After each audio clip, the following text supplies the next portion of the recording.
गे खाली चुम्मे दबी कि और कुछ करे भी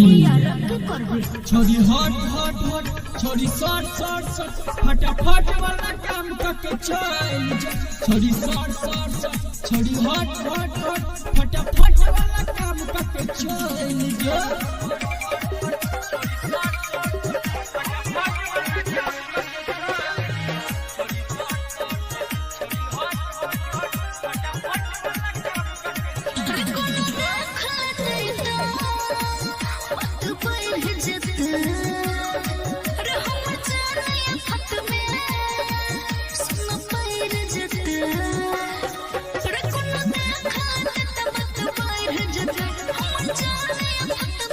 बड़ी मोहका पे छौरी भटल छै तू देख ले तू गरमल छै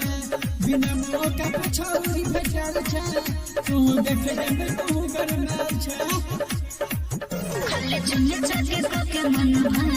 जो आई ऊपरे से मन भरबे और आई भर ले दोसर दिन देबो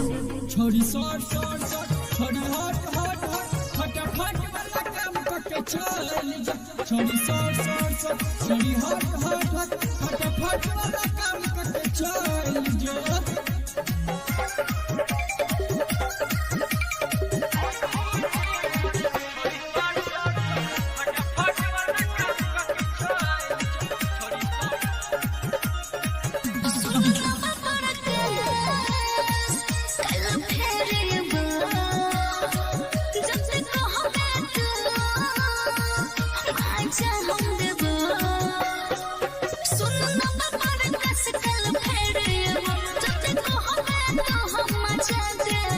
नहीं छोटी सी बात गे लगे पीटू बेदर दिते खास गे तोरा बात के नहीं छोटी सी बात गे